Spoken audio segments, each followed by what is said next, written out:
Eu sou André Piazza, produtor do Octanage. Eu sou André Seco-Richter, cofundador da Auster. E esse é o Aventureiros, explorando negócios na economia colaborativa. Bem-vinda e bem-vindo ao Aventureiros A001. Nosso tema, estudo de caso de hoje, é o Uber. Nesse estudo de caso, vamos cobrir contexto, história e evolução da empresa, dashboard do negócio atual e desafios futuros desta empresa. André, tu faria a gentileza de começar então apresentando a empresa e o contexto de negócios? Legal, show de bola. Então, bom, introduzindo o case do Uber, Uber é uma gíria que significa mega, super, ultra, melhor, cool, enfim, são palavras bem expressivas e que tem uma grandeza em todas as conotações. E ela serve exatamente para demonstrar admiração, demonstrar surpresa, espanto, enfim, e valorizar alguma coisa que é excepcional. No caso do Uber, do aplicativo, ele é um app, então, focado em ofertar renda extra para motoristas e gerar uma condição positiva de preço baixo para os usuários que querem se deslocar pela cidade.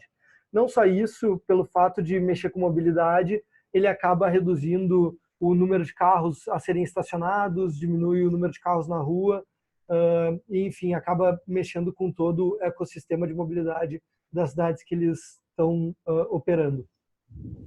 Bom, ele surgiu numa experiência que os fundadores estavam em Paris e eles precisavam sair de um evento e eles não conseguiam. Eles tentavam chamar táxis e os táxis não podiam atender eles. E a partir disso surgiu a percepção de uma demanda que transcendia o volume de táxis. E eles viram que isso não acontecia só na cidade de Paris, mas em outras também.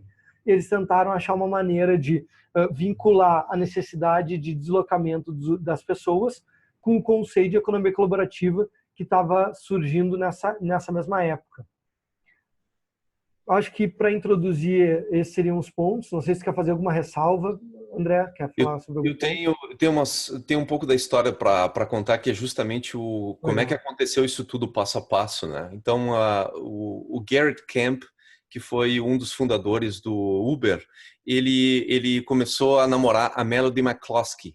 E eles tinham um problema, eles moravam distantes e eles tinham que pegar táxi para poder ver um ao outro. Então eles começaram a notar como era difícil pegar táxi em São Francisco, tá? E ele na época ele era CEO do StumbleUpon, tá? Que era uma outra startup, inclusive continua existindo aí na internet e tudo mais, que reúne na verdade links para justamente fazer a curadoria de links pessoais. Então ele já estava envolvido com startups e tudo mais. E eles se inspiraram no filme 007, Cassino Royale, no qual o primeiro filme em que o 007 é o Daniel Craig, e é o filme em que o 007 está operando um celular da Nokia que faz o traqueamento da posição do carro, quando ele está chegando no hotel em Montenegro e tudo mais. Então ele se inspirou naquilo ali e outra tecnologia que na verdade colocou isso na mão de todo mundo logo em seguida foi o GPS e o acelerômetro presentes no iPhone, que foi lançado em 2007. Então 2007 foi um ano muito importante de uma forma geral para a tecnologia, mas para a formação do Uber, ele colocou, digamos assim, as bases tecnológicas do negócio, que é colocar na mão de cada pessoa um GPS e um acelerômetro para justamente conseguir saber onde é que um carro ou a posição de uma pessoa estaria. Tá? No ano seguinte, eles vão para Paris. E eles estão junto com um amigo do Garrett, que é o Travis Kalanick, que até recentemente foi o CEO do Uber. Tá? Então, eles foram para uma festa em Paris juntos e no final da noite foram muito maltratados por um táxi lá.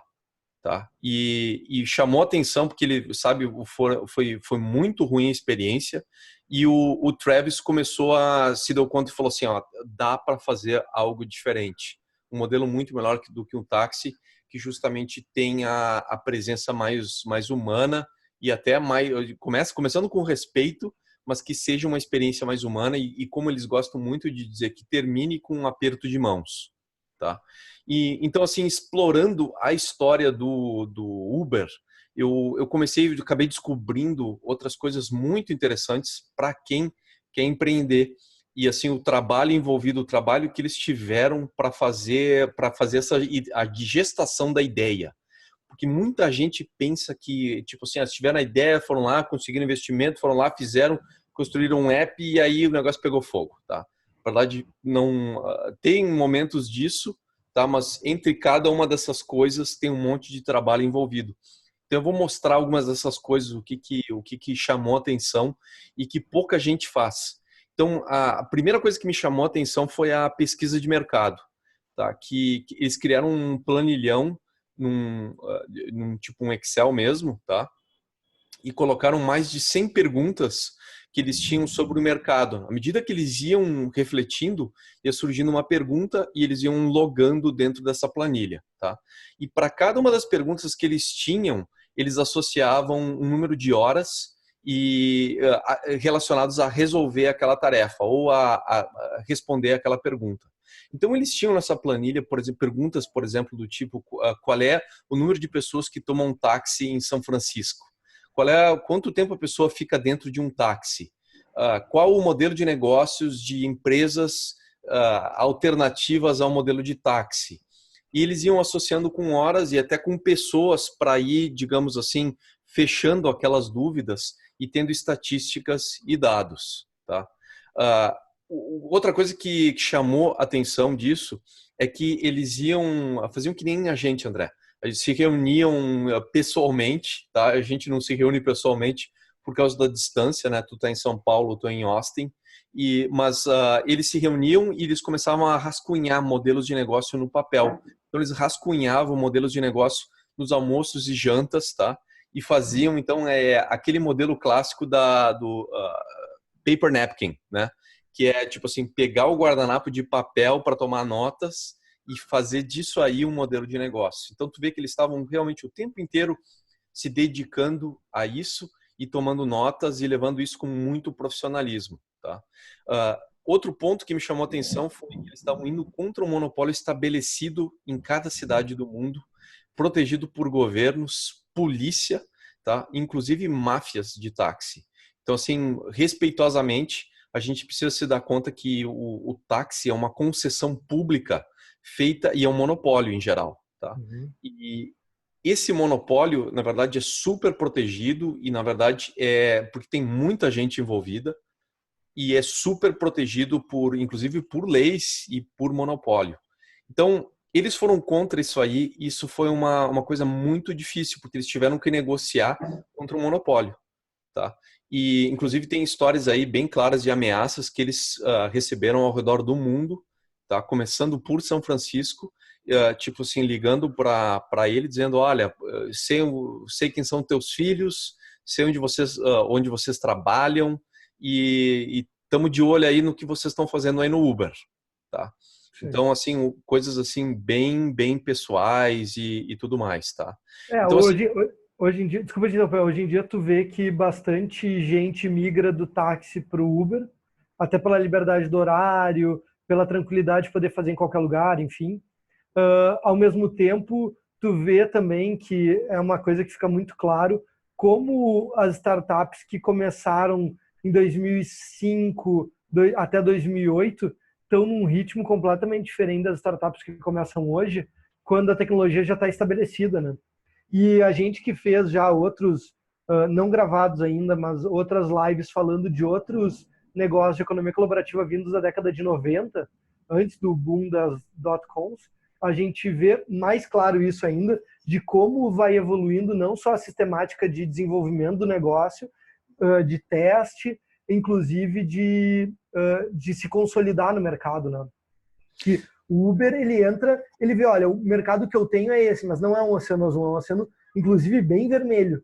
Mas como é que eu vou entrar? E aí tem toda uma estratégia para o oceano vermelho e que vai totalmente contra o que a maioria das pessoas hoje tenta encontrar, que é o oceano azul de cada um dos seus mercados, né?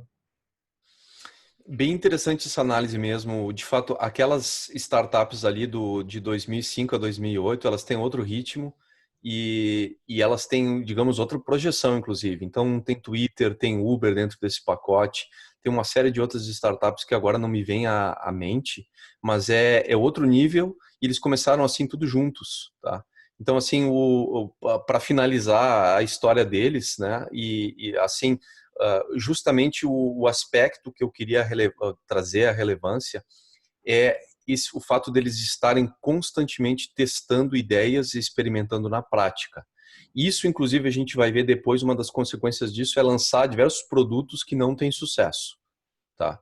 Então, tem isso, e é outra coisa que, por exemplo, o Google faz muito, tá? E faz bem feito, inclusive, esse processo Sim, de lançar a coisa errada e recolher, tá? sim. E, sabe, o Google, enfim, a gente tem outros assuntos para falar, mas é um processo e é bem interessante para quem está empreendendo ter justamente essa mentalidade de começar coisas, testar, ver o que dá na prática, não deu certo, realinha, reativa, faz de um jeito diferente e tudo mais, né? Essa semana eu tive acesso a um link que mostrava as empresas que o Google próprio matou, as suas empresas, né, as suas ideias que ele mesmo matou. E o número é bem grande e são muitas ideias, são muito boas, mas realmente não faria sentido no mercado. E que esse é um outro ponto que está muito claro também na história do Uber, que é o timing, né? Teve o timing de ter a tecnologia disponível para poder entrar. E como eles vinham planejando isso exatamente no período que ainda era novidade, tinha pouca gente pensando em usufruir desse tema. Tanto que a gente vai ver o Rappi, é uma plataforma que usa um conceito muito semelhante, só que para micromobilidade e entrega de produto, mercadoria, ele lançou agora, né, há pouco tempo. Se eu não me engano, foi 2015, 2016 que ele foi pro ar, não foi isso? Isso aí é bem recente. E aí tu vê o Uber já está desde 2008 no mercado, né? Olha a diferença isso nesse período de tecnologia surgindo a todo momento, é bem significativo. Então, o timing é uma coisa que fica muito claro que os fundadores do Uber souberam utilizar e foram muito cuidadosos nesse ponto, né? Muito cuidadosos e então eles tiveram vários meses para poder fazer isso mas assim foi um trabalho gigantesco também, monumental, porque eles continuam envolvidos com legislação e concessões de monopólio. Então É, é sempre uma dificuldade. Eles conseguiram, na verdade, superar isso através de investimentos, enfim, outras ações, né?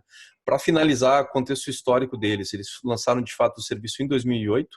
Começou como serviço de limusine ativado via app. Então, no início era uma limusine. Parece uma coisa de luxo no Brasil, a limusine, mas aqui nos Estados Unidos não é tão luxo assim. É uma forma alternativa ao táxi e pessoal. Então, você faz o agendamento, eles vêm, pegam a família em limusine ou um grupo de amigos e levam a passear às vezes, ou levam de ponto A a ponto B, enfim, o que seja. Então, é um serviço bastante comum em São Francisco, nos Estados Unidos como um todo, e foi a forma como eles começaram. E até para mostrar justamente que era um período muito fértil entre essas startups que tinham recém começado, o Twitter começou em 2007 e tem a história de um dos caras que depois fez parte do Uber e inclusive ganhou ações e tudo mais e hoje está aí, é mais multimilionário, tá? Que é o Ryan Graves. Ele viu um tweet, eu acho que foi do Travis Kalanick, dizendo que eles estavam justamente buscando alguém para fazer desenvolvimento do negócio, né? Ou seja, vendas, tá? E o cara percebeu, ele estava trabalhando, ele tinha um emprego corporativo em Nova York e ele respondeu aquele tweet. Então, tem muita gente que fala que aquele ali foi o tweet de não sei quantos bilhões de dólares, tá? Porque quando o Uber foi de fato vendido, o cara saiu de lá com muitos milhões de dólares. Então é bem interessante ter isso. Eu quero até trazer o link aqui para nós, para esse tweet, que é um tweet histórico e que mostra justamente como aquelas ferramentas estavam começando e como aquilo ali fez de fato a diferença, tá vivendo aquela época, respirando aquela época, como foi muito fértil para todo mundo envolvido. sim. É impressionante mesmo o quanto que eles conseguiram mobilizar, né, de não só de pessoas que queriam renda extra, mas também de pessoas que estavam interessadas em coisas novas que estavam acontecendo no mundo, né? E realmente isso aconteceu em várias plataformas. Eu, particularmente, eu não sou um grande fã de Uber. Eu uso, faço ali a minha viagem, uh, não uso outro aplicativo de mobilidade de carro. Mas eu não sou um grande fã. Assim, eu acho que tem vários poréns que o Uber coloca em prática. Eles têm uma metodologia muito hostil e agressiva para muita coisa, mas de fato tem que respeitar e admirar o trabalho que eles fizeram em 2007, 2008 e ali até 2010, 2011 para conseguir difundir a plataforma, né? No Brasil chegou em 2016 e era uma novidade para todo mundo, né? Quando chegou aqui no Brasil. Enfim. Bom, vamos para os detalhes agora do negócio, que eu acho que são interessantes da gente explicar. Bom, então ele funda em 2008, a origem, né, de tudo isso é São Francisco, são dois sócios, o Piazza falou o nome dos dois um pouco antes, e o valor de mercado do Uber em 2018 a avaliação era de 62 bilhões de dólares. É a avaliação mais atualizada que a gente tem. O modelo de negócio é um marketplace, então voltado para conceito de plataforma, peer-to-peer, business-to-business, business-to-consumer e com success fee. Então, o que é interessante falar desses pontos? É marketplace porque cada um tem o seu carro, cada um tem o seu horário e se dispõe a operar e trabalhar para o Uber dentro do contexto que é possível, sem cobrança de hora, sem cobrança de resultado. A questão de ser success fee é conveniente porque o Uber ganha na viagem um percentual do que é realizado na viagem. A demanda é tão grande que a taxa deles por corrida é de 25%, mas são valores baixos, só que pelo volume eles têm um ganho muito grande. E os principais concorrentes do Uber hoje, pelo menos no Brasil, talvez sejam o Cabify e a 99. Sejam os dois maiores, assim. Super legal. André, quais são os desafios, então, para esse negócio, para o Uber daqui para frente? Bom, o principal deles é engajamento de comunidade, talvez, porque, como eu falei antes, eu tenho a sua opinião em relação ao Uber, apesar de usar com frequência. E eu vejo que é uma opinião que é muito frequente. As pessoas usam Uber hoje como antigamente se usava táxi. Hoje em dia tu diz, olha, o Uber é muito melhor que o táxi. E o táxi era muito melhor que o ônibus ou que pegar uma caminhonete. Então, as pessoas consomem esse produto por uma necessidade. E não tem um engajamento de comunidade muito grande. Tanto que o maior benefício que eles geram para a comunidade do Uber é a questão de ser um cliente VIP, né? E em alguns casos tem um benefício um pouco maior enfim, tu ser alguém com muita condição financeira, tu usa o Black e tudo mais. Mas, em geral, para a maior parte da população, o grande benefício é, se tu faz X corridas por mês, tu vai ter o benefício de ser um cliente VIP e pegar o Select, que é um carro que veio para competir com o Cabify, porque o Cabify era daquele padrão para cima. Então, tu, em vez de usar o Uber X, tu usa o Uber Select pelo preço de X. Esse é o grande benefício. E depois, outro grande desafio que eles têm é a questão da ilegalidade. E isso entra muito com o que tu falou, Piazza, que não necessariamente o problema seja a ilegalidade, talvez o problema seja o monopólio. Porque quando tu está fazendo um negócio que é melhor para toda a sociedade, que reduz custo, que gera capacidade e poder aquisitivo para toda uma sociedade, tu só é ilegal quando a lei, na verdade, ela não é pró-sociedade, mas é pró-negócio, né? E hoje eles têm esse desafio. A maior parte das grandes cidades que eles atuam, das metrópoles, as atuações são ilegais. Caso de Nova York, caso de São Francisco mesmo, no Brasil também. São Paulo não chega a ser ilegal porque tem uma liminar, e tem um decreto que está se organizando, mas também não é totalmente legal, ainda tem algumas coisas para organizar. Questões tributárias, questões de se tem que ser proprietário do carro ou não tem, custo se tem que ter um valor fechado ou não, né? Tem uma bandeira determinada, que daí não teria a tarifa dinâmica, que é um grande destaque do Uber. O Uber, ele trouxe para o mercado, só abre esse parênteses, muito interessante.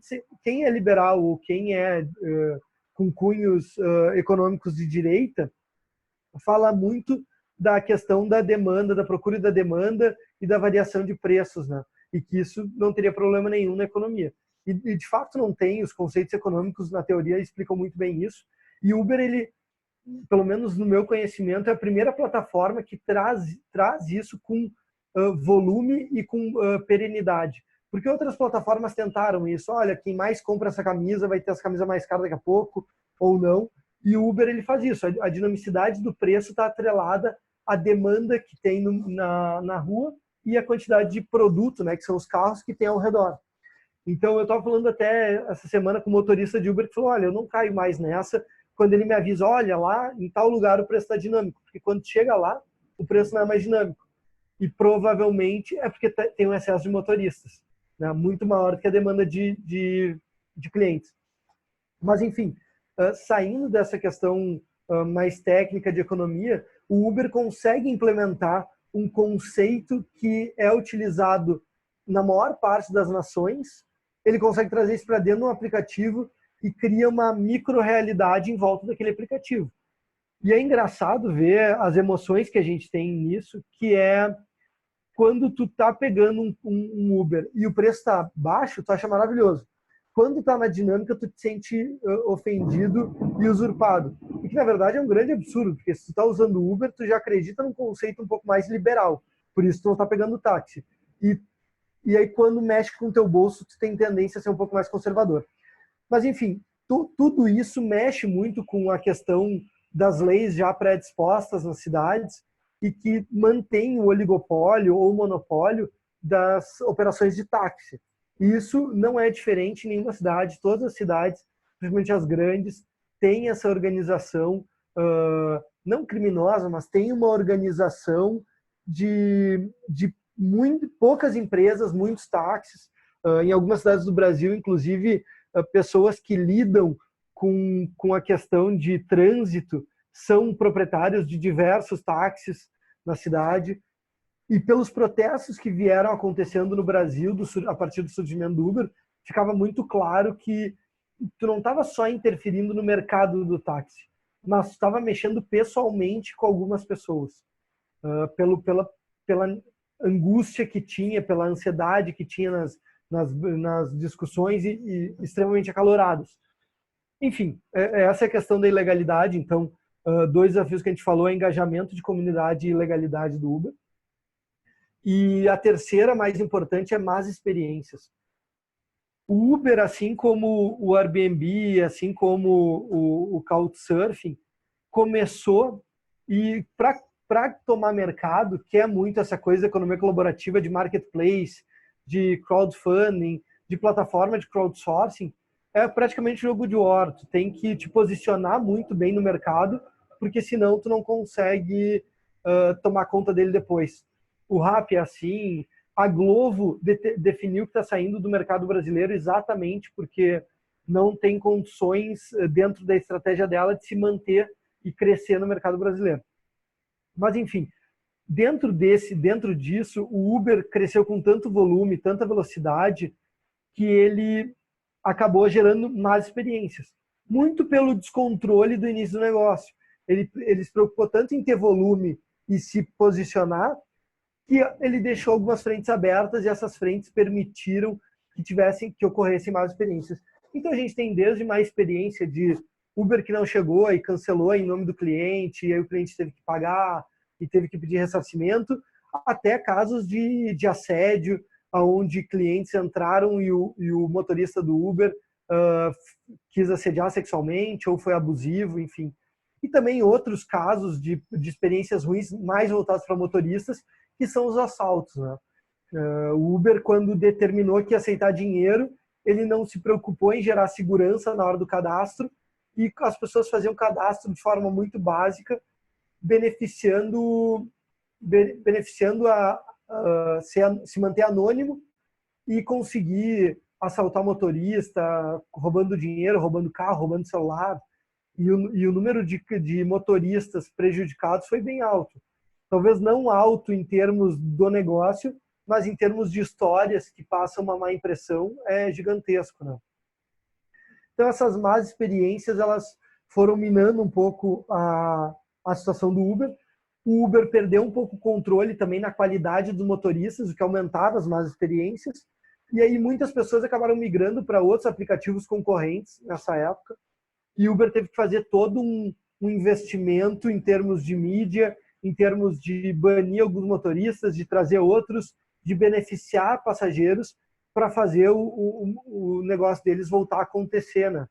E isso é interessante porque cada hora dizem um número, mas dentro dessa questão de posicionamento de marca, de manter o cliente, né, fidelizar o cliente e analisar todos os conceitos de lifetime value desse cliente, de custo de aquisição desse cliente, o custo de aquisição de um cliente perdido, ele chega a ser 6 vezes maior que o custo de aquisição de um cliente que não te conhece. Então, isso muitas vezes acaba prejudicando o negócio, porque o investimento para a recuperação do cliente é tão alto que às vezes o negócio não consegue retornar para uma operação saudável. Não é o caso do Uber, né? Mas já aconteceu isso com outras startups. E, bom, depois disso vem produto mal apresentado, e que é a questão, que é o ponto que gera mais experiência, privacidade. Então, as pessoas tinham cada vez menos privacidade, depois eles voltaram com o conceito de trazer privacidade para dentro da plataforma para não correr o risco de assédio pós-corrida, que também era uma coisa que acontecia. E, bom, aí, posto isso, surge um desafio interessante para o Uber e que ele continua sendo pioneiro, que é a expansão e pensar nas alternativas, né? E dentro das alternativas, a primeira delas foi o UberX, que era o que a gente vinha falando antes. Então, ele era o Uber e tinha o Uber Black, e aí, de repente, tinha o Uber Black, surgiu o Uber, e aí, quando surge o Select, eles determinam, bom, então tem o UberX e tem o Uber Select. E aí, eles começam esse processo de expansão das categorizações dos carros e motoristas e passageiros, isso variando o custo ou o nível de avaliação. E aí, eles partem para o Uber Eats, que é uma operação pioneira na questão de mobilidade e entrega de produtos com economia colaborativa, no estilo marketplace, como hoje é o Rappi. O Rappi ele vem depois, né? E o Uber Pets, que é a opção de tu transportar o teu pet para onde quer que tu queira, com um custo adicional e sem precisar, de fato, pegar um carro para fazer a entrega, né? Engraçado e interessante também nessa questão de expansão, que o Uber, até hoje, ele serve também como uma operação de motoboy, entre aspas, onde muitas pessoas, por uma questão de preço, veem que vale mais a pena chamar Uber do que chamar o motoboy, chama o Uber, entrega para o motorista de Uber um produto e diz, olha, deixa essa mercadoria em tal lugar e eu vou te acompanhar pelo app aqui e tá tudo certo. Muitas vezes são produtos ok e legais e muitas vezes são ilegais. Então também teve casos de pessoas que fizeram entregas de drogas a partir do Uber. E eu fiquei sabendo até semana retrasada, numa viagem que eu estava fazendo, história ou não, lenda urbana ou não, de motoristas no Uber que ganham muito dinheiro só sendo entregadores de drogas dentro da cidade, dentro da região metropolitana. Interessante. São alguns poréns da economia colaborativa que permitem que a ilegalidade permaneça, né? Que atos ilícitos sejam ainda mais fáceis de crescer e se manter ativos. De fato, tem grandes desafios e são desafios assim bem comuns e bem assim alinhados com os dias de hoje. Então, uma das coisas que me chamou a atenção, por exemplo, tu até falou, não, tem a questão da volatilidade dos preços, que é justamente o Uber calcula um valor para a corrida de acordo com a disponibilidade de carros e a demanda. E tu falou assim, mas aí é porque a pessoa, de repente, quando chega no bolso, acaba doendo e tal. Eu tenho uma história para mostrar que, na verdade, não é bem assim. Na verdade, é uma questão assim bem de mercado mesmo e, às vezes, tem uns exageros muito grandes. Então, eu estava nos Estados Unidos, cara, parei de levar o carro para o aeroporto já há muito tempo e usando o Uber. Inclusive, uma história super importante para a gente contar, para mostrar que não é só no Brasil que deu protesto e violência, mas ao redor do mundo. Então, por exemplo, Paris, na época que eu morei na França, vou dizer assim, quase toda semana tinha um protesto lá de taxistas de Paris, queimando o carro ou batendo em pessoas porque não queriam Uber, tá? Então, é um exemplo. Teve grandes protestos também com violência na Índia, teve no Brasil em vários lugares. Eu lembro de Porto Alegre também, que sobrou inclusive para motoristas de Uber, sabe? Assim, incidentes muito graves de violência e assim, infelizmente para o Uber vinculados com a imagem deles, tá? Que de certa forma eles estão tentando colocar isso como o lado dos mocinhos, né? A gente está aqui para quebrar o monopólio desses caras aí agressivos, violentos, inclusive. Tá? Então, aqui em Austin, o que aconteceu foi que durante um período longo de tempo, praticamente 2 anos, a gente ficou sem proposta de mobilidade urbana alternativa. Então, um pouco de histórico de Austin. A cidade não tem histórico de transporte público. O ônibus é uma coisa recente aqui, dos últimos 10 anos mesmo. Tá? Começou ali por 2006, 2007 e vem crescendo. Não chega nem perto da distribuição urbana de ônibus que a gente tem em muitas cidades do Brasil. A gente está acostumado a pegar ônibus no Brasil. Inclusive, no Brasil, eles criaram um ônibus e aí criaram o serviço do taxi-lotação, digamos assim, que é a caminhonete e tudo mais, como justamente aquele serviço premium e até um pouco mais personalizado, conseguia parar onde o ônibus não pararia, linhas com trajeto diferenciado e tudo mais, né? Ar-condicionado, outros confortos. E aqui em Austin não tinha nada disso. Entrou o Uber e entrou o Lyft, que é um dos grandes concorrentes do Uber também, e logo em seguida a prefeitura aqui barrou. Então, por que foi barrado? Na verdade, eles não foram barrados. Vamos colocar a coisa que realmente aconteceu. A prefeitura impôs a necessidade de fazer o background check dos motoristas, teria que ser feito na prefeitura. E tanto o Uber como o Lyft falaram, não, isso aí a gente não vai aceitar, a gente vai rodar o background check por conta própria. Então, na verdade, foi de certa forma, lenda urbana ou interpretação, foi uma forma do poder público de parar com o serviço, dizendo, olha, eu vou jogar alguma coisa que vai contra o modelo de negócio de vocês e vou colocar uma imposição aqui que é simplesmente um loophole, né? Como se fala em inglês, que é um detalhezinho aqui da lei e que vai justamente impedir vocês de atuar ou de ter custos controlados. Que foi o que aconteceu, né? No momento que tu coloca isso aí nas mãos da prefeitura, os motoristas teriam que pagar taxas e todo o modelo de negócio se desfaz. Então, o que o Uber e o Lyft fizeram? Eles saíram da cidade e deixaram um monte de gente que, inclusive, já tinha vendido o carro na mão. Aqui não é grandes problemas, porque aqui tem um mercado de carros muito grande, a pessoa consegue ir ali comprar outro carro usado, numa vida que segue. Mas, de qualquer forma, aconteceu isso e o período de ausência foi muito longo. Foram quase 2 anos para voltar ao serviço.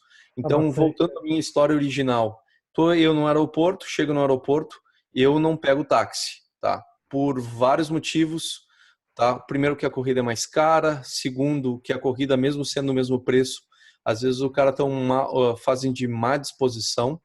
Terceiro, tem sempre o risco do cara te levar por um caminho alternativo que tu não conhece, tá chegando num lugar novo, não sabe como é que é, o cara te dá umas voltas e tudo mais para te fazer a corrida, tá? Não tem previsão de custos, não tem nada disso, tá? Então, por isso tudo e depois até pela facilidade do serviço, tá?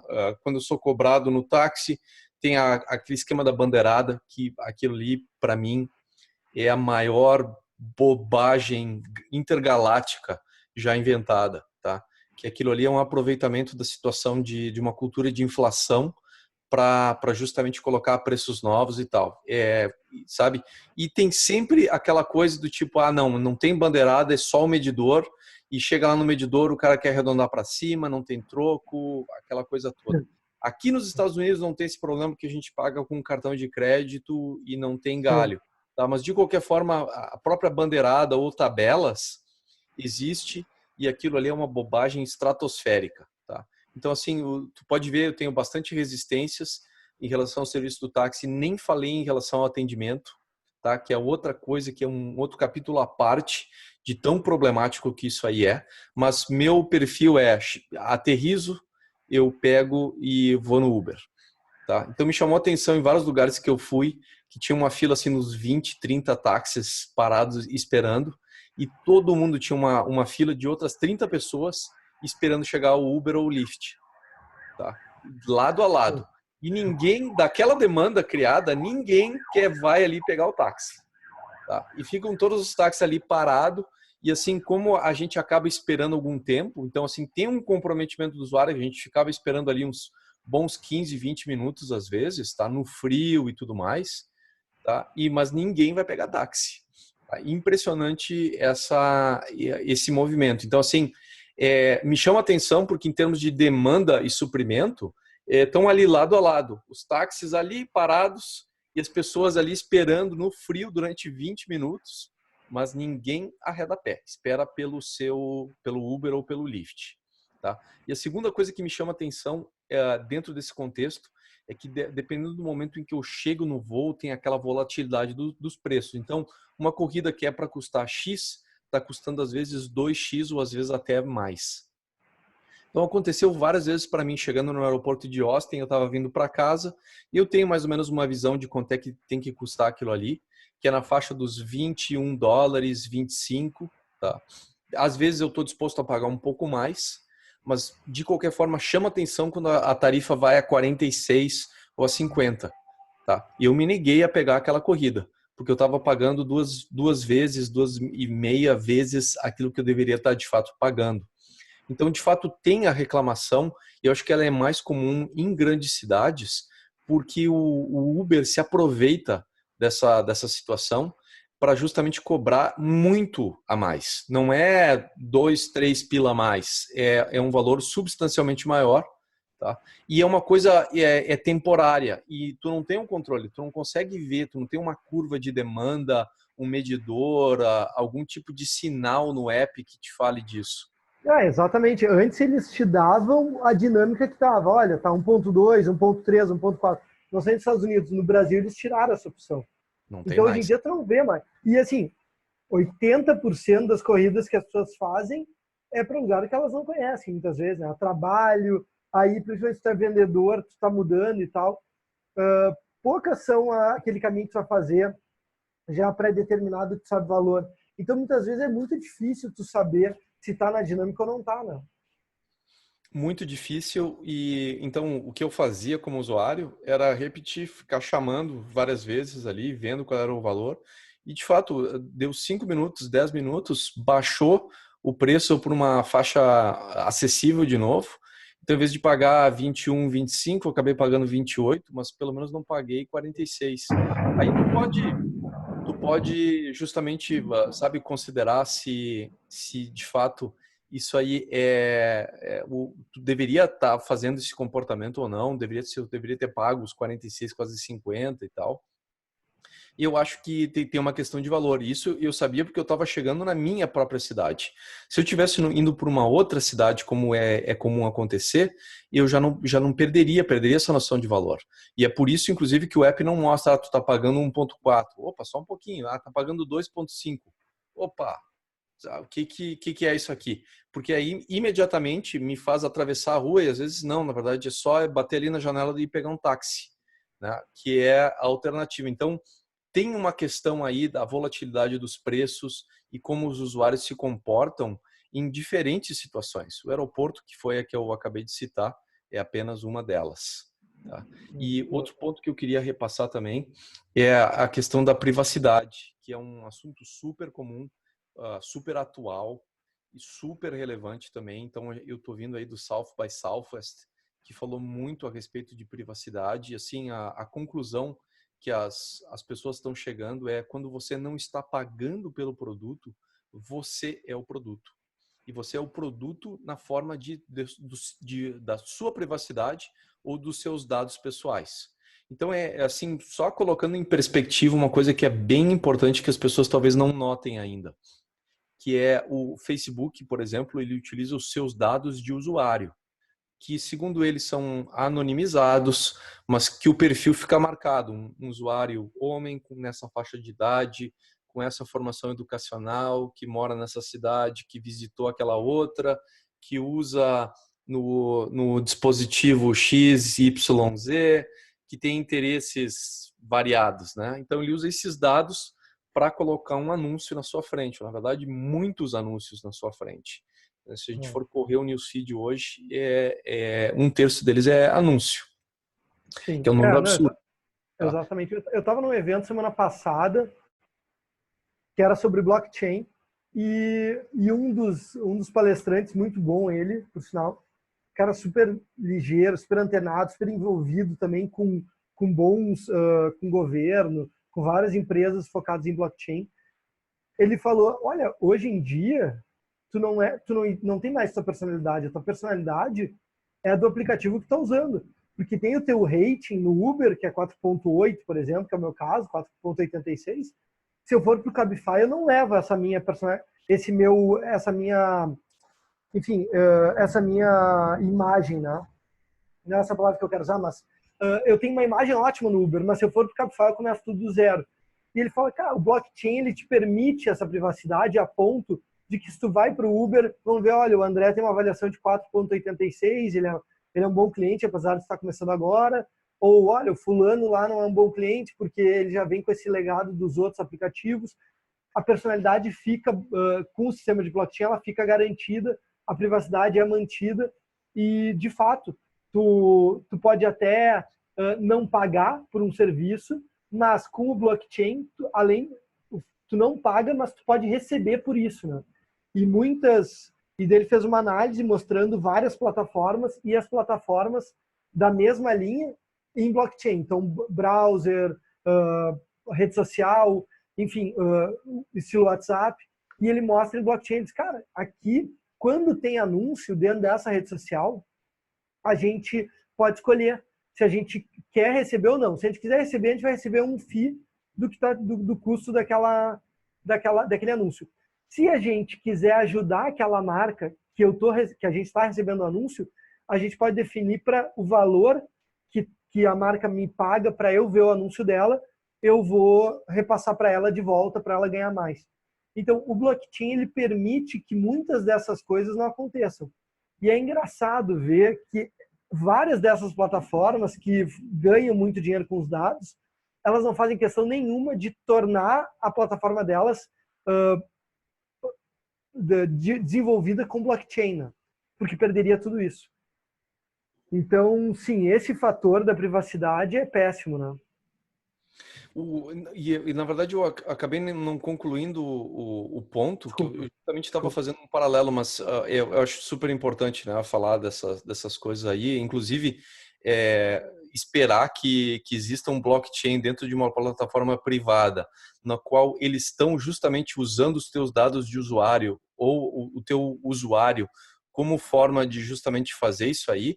Eu acho um pouco, sabe, um pouco de lenda urbana, mas de qualquer forma, é uma necessidade da gente pensar de alternativas, porque o que eu queria fazer de paralelo é o Facebook usa os seus dados de usuário, tá?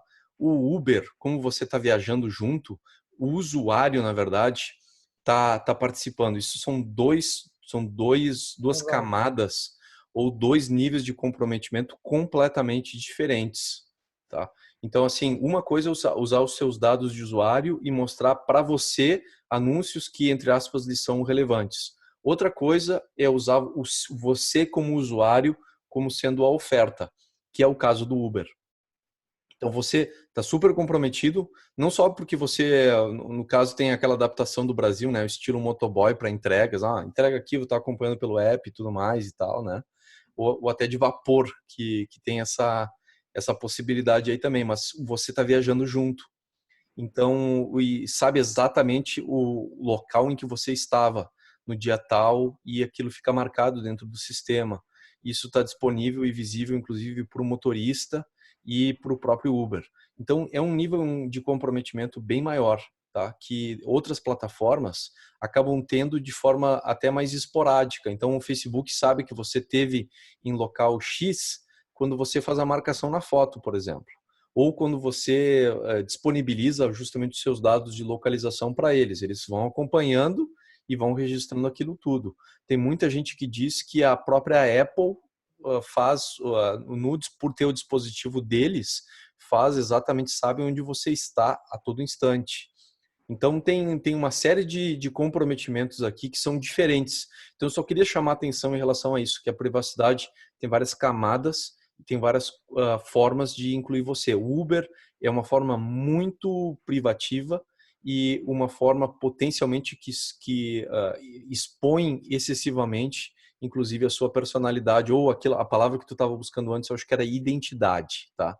Ela expõe a tua identidade e tem esse futuro distópico que é bem como o Black Mirror mostrou em um dos episódios da série, que é o teu rating é um sistema unificado e as pessoas vão passando por ti, vão te dando notinha. E a partir disso aí, isso vai determinando o acesso a uma série de coisas durante o ciclo de vida da pessoa, possibilidades e tudo mais. Então é bem interessante isso, André, para a gente refletir, porque o Uber tem isso. E assim, como último dado, eu estava fazendo a renovação da minha carteira de motorista aqui nos Estados Unidos, e uma das coisas que eles estão oferecendo agora, que é diferente da do Brasil, mas, por exemplo, na sua carteira de identidade no Brasil, você vem com uma série de dados ali a respeito do seu pai, da sua mãe, onde você nasceu, tudo mais. Carteira de motorista tem isso aí, tem o CPF também, se você quiser, tem outros dados. Aqui nos Estados Unidos, tem o seu endereço completo. Tá. Então eles criaram um programa, a preocupação com a privacidade é tão grande e é histórica. Por exemplo, tem filmes, tem o Fight Club, o Clube da Luta, com o Brad Pitt. Sim. Tem aquela cena clássica em que ele vai na loja de conveniência e pega a carteira de identidade do cara e fala, tô com a tua carteira de identidade, qualquer coisa eu vou lá bater na tua casa. Acontece isso em muitos filmes. Então é um problema histórico de privacidade. Então agora o governo do estado, que é quem emite as carteiras de motorista, está providenciando um esquema de anonimidade de endereço. E dentro desse esquema de anonimidade, eles oferecem um outro endereço que ficaria ali diferente e tal, e que você conseguiria, na maior parte das situações banais da vida, estar protegido em relação ao seu endereço.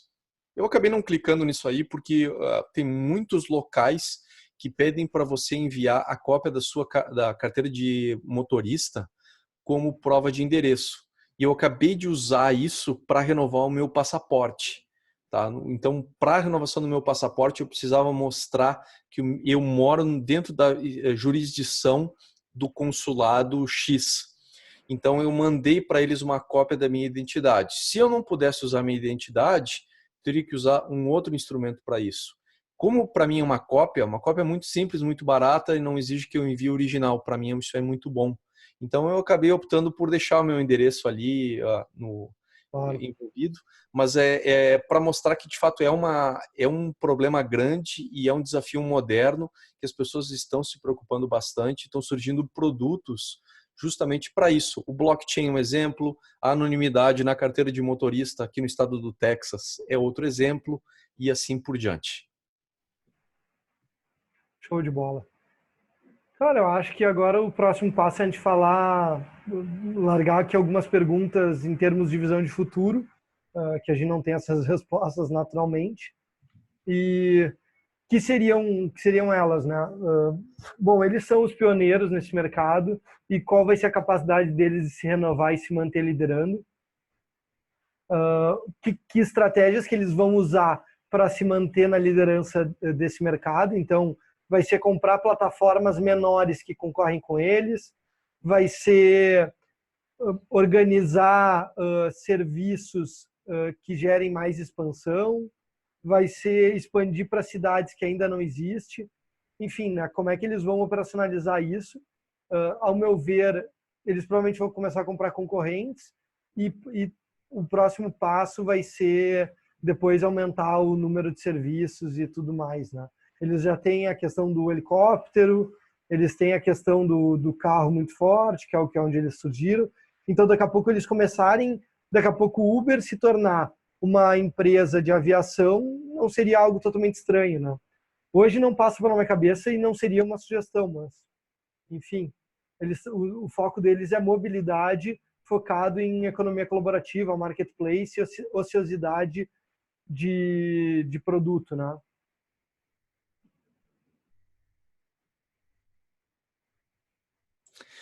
Tem isso aí, sim. Eu acho que agora, nos últimos meses, a gente viu aí o advento de várias outras soluções soluções de mobilidade humana. Volta. Soluções de mobilidade urbana Uhum. e super relevantes e, na verdade, complementares, que é, por exemplo, os patinetes elétricos, tá? Ou as bicicletas. Então, acho que o Uber vai precisar se posicionar em relação a isso aí, vai precisar se posicionar em relação a outras coisas também que estão dentro do conceito de mobilidade urbana.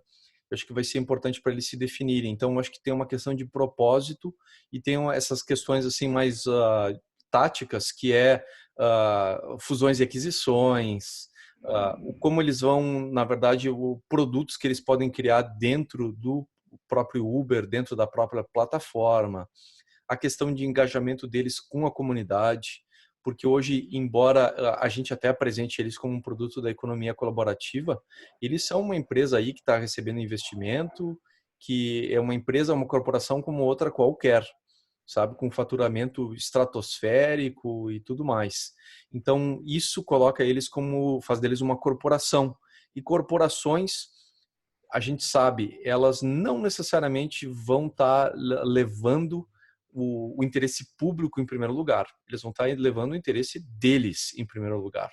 E aí eles podem vender o interesse dos nossos clientes, né? Tem muita gente que diz, é o valor para o investidor. A gente sabe que uma corporação opera dentro de outros mecanismos, né, que não necessariamente o benefício público. Então, eu vejo também no futuro a questão de hoje, como está todo mundo, digamos, empurrando o Uber por ser a alternativa do táxi, é aquilo que tu falou, o táxi uma vez era a melhor alternativa ao ônibus. E o ônibus uma vez foi a melhor alternativa a andar a pé.